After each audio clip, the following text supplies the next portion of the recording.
Assalamualaikum warahmatullahi wabarakatuh. Halo semuanya, selamat pagi. Di sini kami dari kelompok 5 akan mempresentasikan hasil dari diskusi kami, yaitu dengan materi Pusat Pertanggungjawaban Pusat Laba. Nah, kelompok kami yaitu beranggotakan yang pertama saya Eva Suryanisi, yang kedua Rizal Wirapamukas, dan yang ketiga ada Ilma Nafia. Unit usaha. Organisasi fungsional ini adalah satu tipe organisasi di mana masing-masing fungsi utama perusahaan yaitu produksi dan pemasaran ini dilakukan oleh unit organisasi yang terpisah. Nah, apabila suatu perusahaan ini memberikan wewenang kepada suatu bagian atau unit usaha untuk menjalankan seluruh aktivitas produksi maupun pemasaran sebuah produk ataupun lini produk, maka proses yang seperti ini itu disebut dengan proses divisionalisasi. Kemudian ada beberapa bentuk organisasi yang diklasifikasikan sebagai berikut. Yang pertama, yaitu semua perusahaan ini diatur menurut fungsinya pada beberapa tingkatan. Yang kedua, perbedaan antara organisasi fungsional dan organisasi divisi ini adalah satu rangkaian. Perbedaan mendasar struktur fungsional dan struktur divisi ini adalah semua tipe ini merupakan kombinasi dari keduanya. Kemudian yang ketiga, yaitu wewenang penuh untuk menghasilkan laba ini tidak bisa didelegasikan secara penuh ke satu unit usaha. Karena tingkatan pendelegasian ini berbeda untuk masing-masing perusahaan. Kondisi untuk mendelegasikan tanggung jawab laba. Nah, banyak keputusan manajemen ini meliputi rencana peningkatan biaya dengan harapan dapat meningkatkan suatu penjualan. Nah, keputusan yang seperti ini dimaksudkan untuk melibatkan pertukaran antara pendapatan dan biaya. Nah, untuk syarat utama yang harus ada sebelum keputusan pertukaran ini bisa didelegasikan kepada manajer yang lebih bawah. Yang pertama, yaitu manajer tersebut harus memiliki informasi yang relevan untuk membuat pertukaran antara pendapatan dan biaya. Dua, hendaknya ada cara tertentu untuk mengukur seberapa efektifnya seorang manajer membuat pertukaran seperti ini. Keuntungan pusat laba. Unit organisasi yang didesentralisasikan menjadi suatu pusat laba itu mempunyai beberapa suatu keuntungan. Yang pertama yaitu keputusan tentang operasional bisa lebih cepat diambil. Kenapa? Karena banyak keputusan tidak perlu lagi pertimbangan dari kantor pusat. Yang kedua, kualitas keputusan lebih baik karena yang memutuskan ini adalah orang-orang yang benar-benar mengerti tentang keputusan tersebut. Yang ketiga, manajemen kantor pusat ini bisa lebih memfokuskan diri pada keputusan yang lebih luas. Jadi karena tidak hanya sekedar keputusan harian saja. Yang keempat, ada kesadaran laba. Nah, ini akan lebih meningkatkan karena manajer divisi benar-benar bertanggung jawab untuk meningkatkan laba divisinya karena nantinya merupakan ukuran prestasi bagi manajer yang bersangkutan. Yang kelima, pengukuran prestasi dari suatu divisi ini bisa lebih diperluas. Karena apa? Karena pengukuran atas dasar laba ini lebih lengkap daripada pengukuran prestasi atas dasar pendapatan dan biaya secara terpisah-pisah. Kemudian selanjutnya, manajer divisi lebih bebas berkreasi dan berinisiatif. Selanjutnya, pusat laba merupakan tempat pelatihan yang baik untuk menjadi seorang manajer yang handal. Selanjutnya, divisionalisasi memudahkan seorang manajer puncak memperoleh informasi tentang profitabilitas komponen-komponen perusahaan. Kemudian yang terakhir yaitu pusat laba dimaksudkan untuk meningkatkan prestasi yang kompetitif. Kelemahan pusat laba. Nah, di samping ada keuntungan, pastinya ada beberapa kelemahan yang dimiliki. Nah, yang pertama yaitu untuk keputusan yang telah didelegasikan, manajer puncak mungkin kehilangan kendali tertentu, sehingga ini perlu pendekatan yang lain untuk melakukan pengendalian. Yang kedua, manajer umum yang berwenang menangani semua aktivitas, ini barangkali tidak ada pada organisasi fungsional, karena tidak ada kesempatan untuk mengembangkan kemampuan pribadi mereka. Yang ketiga, unit organisasi yang tadinya bekerja sama sebagai unit fungsional ini mungkin bisa bersaing satu sama lainnya. Yang keempat, friksi bisa meningkatkan karena adanya perbedaan pendapat tentang pengambilan keputusan dalam divisi yang bersangkutan.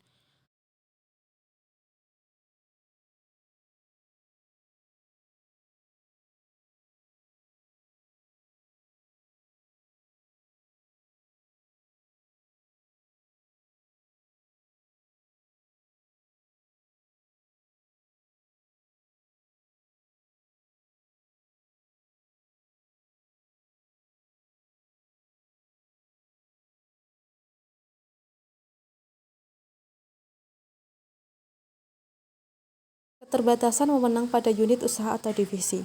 Suatu unit bisnis ini biasanya dibentuk menjadi pusat laba. Nah, untuk memenuhi kriteria seperti yang telah disebutkan, ini seorang manajer divisi ini harus benar-benar dianggap sebagai suatu pusat laba yang benar-benar independen sebagai suatu perusahaan. Tetapi pada praktiknya sendiri itu tidaklah seperti itu. Campur tangan dari pimpinan kantor pusat ini biasanya lebih besar sehingga otonomi berkurang. Selanjutnya yaitu keterbatasan yang disebabkan oleh unit usaha lain. Nah, masalah yang timbul dengan adanya divisionalisasi ini adalah jika terjadi transaksi dengan divisi lain dalam satu perusahaan. Nah, yang menjadi pertimbangan bagi seorang manajer puncak ini adalah keputusan tentang produk apa yang akan dijual dan dibuat, kemudian cara pembuatan produk atau jasa, dan keputusan pemasaran menyangkut tentang berapa banyaknya barang yang akan dijual. Selanjutnya yaitu keterbatasan dari manajemen puncak. Ada beberapa kendala yang diakibatkan oleh manajemen puncak. Yang pertama yaitu pertimbangan strategi. Nah, kebanyakan perusahaan ini mempertahankan suatu keputusan khususnya soal keuangan pada level puncak, setidaknya untuk kegiatan intern. Nah, untuk konsekuensinya sendiri, satu kendala yang penting dari unit usaha ini mengakibatkan pengendalian yang berlebihan, ini melebihi dari investasi baru. Yang kedua itu adanya keharusan untuk penyeragaman sistem. Nah, sistem yang telah ditetapkan oleh manajemen puncak ini belum tentu cocok dengan kondisi pada divisi yang bersangkutan. Yang ketiga yaitu pemikiran bahwa sentralisasi lebih menguntungkan secara ekonomis. Nah, jika suatu divisi diharuskan membeli satu produk yang akan diproses lebih lanjut, sementara produk tersebut telah ada pada divisi lain, maka manajemen ini biasanya lebih cenderung mengharuskan divisi yang membutuhkan untuk membelinya dari divisi yang ada dalam suatu perusahaan itu sendiri. Disinilah diperlukan suatu kearifan dari pimpinan untuk melihat suatu unit usaha atau divisi benar-benar sebagai unit usaha yang otonom. Pusat laba lainnya. Yang pertama yaitu unit-unit fungsional. Nah, pada kebanyakan perusahaan besar ini biasanya dibagi-bagi dalam unit usaha tertentu yang terdiri dari beberapa subunit. Nah, seperti layaknya suatu perusahaan, unit fungsional ini terdiri dari produksi, pemasaran, dan pelayanan yang ada dapat diperlakukan sebagai pusat laba. Keputusan seperti ini biasanya tergantung dari kemampuan seorang manajer itu sendiri, apakah dia mampu mengawasi secara benar semua aktivitas ke arah pencapaian laba divisi. Unit organisasi dalam organisasi fungsional yang biasanya dijadikan pusat laba adalah unit organisasi produksi dan unit organisasi pemasaran. Kemudian yaitu unit organisasi pemasaran. Unit organisasi pemasaran ini menerima masukan berupa produk jadi dari unit produksi, kemudian memproses produk tersebut hingga siap dijual dan mendistribusikannya. Karena tidak memproduksi sendiri dan tidak mempunyai wewenang untuk tanggung jawab secara langsung terhadap proses produksi, unit pemasaran biasanya diperlakukan sebagai pusat pendapatan. Kemudian dalam unit pemasaran ini terdapat dua jenis kegiatan, yaitu ada kegiatan logistik atau pemenuhan order dan kegiatan pencarian order.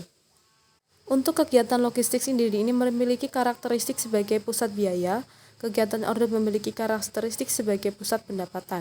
Unit pemasaran ini bisa dijadikan sebagai pusat laba dengan cara membebankan harga pokok penjualan kepada unit ini. Harga ini menyediakan informasi yang relevan untuk manajer pemasaran dengan keseimbangan antara pendapatan dan biaya. Yang berikutnya ada unit organisasi produksi.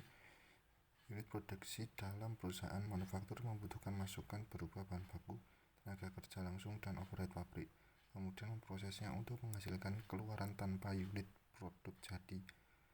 Karena unit produk tidak mempunyai wewenang dan tanggung jawab langsung terhadap penjualan, unit produksi ini biasanya digolongkan sebagai pusat biaya. Sebagai pusat biaya, dalam hal ini, pusat biaya teknis prestasi unit produksi diukur berdasarkan besarnya biaya yang terjadi. Biaya tersebut lalu dibandingkan dengan anggaran biaya. Efisiensi menjadi faktor utama penilaian terhadap prestasi manajer produksi. Efisiensi berarti tingkat keluaran yang sama diperlukan masukan yang kecil atau dengan jumlah masukan yang sama dihasilkan keluaran yang lebih banyak. Dengan dinilai prestasi unit produksi berdasarkan laba, maka manajer produksi akan mempertimbangkan masalah penjualan. Fokus perhatian manajer produksi tidak lagi sekedar minimisasi biaya produksi. Seperti halnya unit pemasaran yang diperlakukan sebagai pusat laba, unit produksi yang diperlakukan sebagai pusat laba juga disebut sebagai pusat laba semu. Hal ini dapat dilihat dari sudut pandang bahwa pembentukan pusat pertanggungjawaban masyarakat, adanya pendelegasian wewenang dan tanggung jawab. Dari sudut ini, manajer suatu pusat laba seharusnya mempunyai wewenang dan tanggung jawab terhadap laba. Manajer produksi yang bertanggung jawab terhadap laba per unit produksi tidak memiliki wewenang langsung untuk mempengaruhi pendapatannya. Yang berikutnya ada unit pendukung dan jasa, bagian pemeliharaan, pemrosesan data, transportasi pelayanan pelanggan, dan unit pendukung lainnya bisa dijadikan sebagai pusat laba. Bagian-bagian ini bisa merupakan divisi pelayanan di kantor pusat atau bisa juga merupakan unit yang sejajar dengan pusat laba. Mereka membebani langganan atas jasa yang diberikan kepada tujuan untuk memperoleh penghasilan yang cukup sehingga dapat dikembangkan dengan biaya. Biasanya, bagian yang menerima jasa mempunyai alternatif pelayanan dari pihak luar yang mungkin saja bisa lebih murah. Manajer unit yang ada akan termotivasi untuk mengendalikan biaya. Sebaliknya, langganan akan dipindahkan ke tempat lain. Yang berikutnya ada organisasi lainnya. Suatu perusahaan yang mempunyai cabang bertanggung jawab terhadap pemasaran produk perusahaan, apalagi cabang tersebut berbeda tempat, secara alamiah dianggap sebagai pusat laba. Walaupun manajer cabang tidak melakukan kegiatan produksi, pengukuran prestasinya adalah tingkat laba yang dihasilkan. Pengukuran prestasi dengan cara ini menjadi yang terbaik untuk memotivasi mereka menghasilkan laba yang tinggi. Contohnya adalah bisnis eceran, jaringan hotel, jaringan restoran, dan lain-lain. Yang berikutnya ada pengukuran kinerja pusat laba. Ada dua cara pengukuran tingkat profitabilitas pusat laba. Yang pertama adalah dengan mengukur kinerja manajemen, seberapa baiknya seorang manajer dalam memimpin unit atau pusat pertanggungjawaban, sehingga prestasi manajer diukur sesuai dengan wewenang dan tanggung jawabnya. Pengukuran seperti ini biasa digunakan untuk perencanaan, koordinasi, dan pengawasan aktivitas harian dari pusat laba bersangkutan. Yang kedua, dengan mengukur kinerja ekonomi atau economic performance pusat laba, yaitu sejauh mana pusat laba sebagai unit kegiatan ekonomi dapat mencapai atau memenuhi anggaran labanya. Kinerja ekonomi diukur sebagaimana mengukur kinerja sebuah kesatuan usaha. Dalam proses pengukuran pusat laba, dibutuhkan elemen-elemen sebagai berikut. Yang pertama, tersedianya anggaran atau rencana. Yang kedua, pemahaman dan penerimaan logika pengukuran oleh manajer divisi. Yang ketiga, delegasi pengendalian yang konsisten dan bertanggung jawab yang dibebankan. Yang keempat atau yang terakhir, adanya konsistensi pengukuran di antara divisi-divisi dalam perusahaan. Yang berikutnya ada anggaran laba sebagai standar kinerja. Salah satu tolak ukur kuantitatif adalah laba. Penggunaan anggaran laba sebagai suatu standar prestasi pusat laba mengandung beberapa kelemahan. Yang pertama, keberhasilan mencapai anggaran belum menjamin kinerja sebenarnya. Pencapaian anggaran dipengaruhi oleh penetapan anggaran yang terlalu tinggi atau rendah serta kemampuan memprediksi.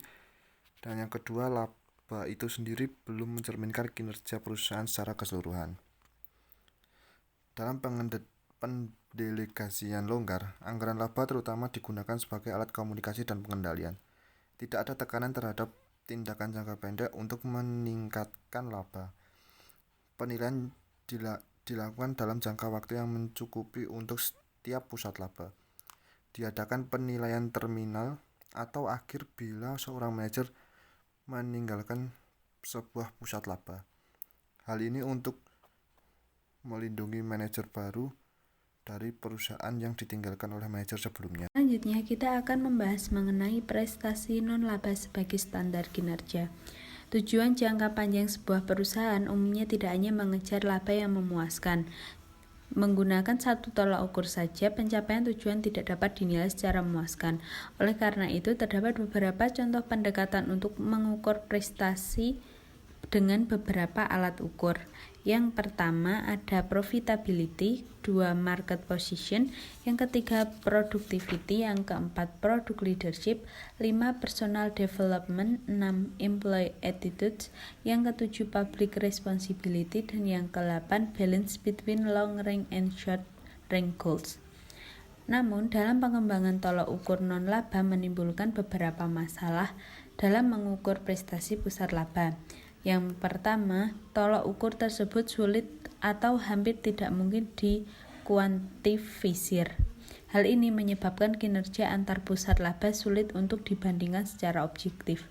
Yang kedua, tolok ukur atau tujuan yang satu mungkin tidak konsisten dengan tolok ukur yang lain.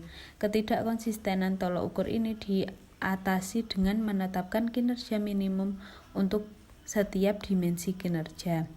Tujuan pengukuran prestasi pusat laba.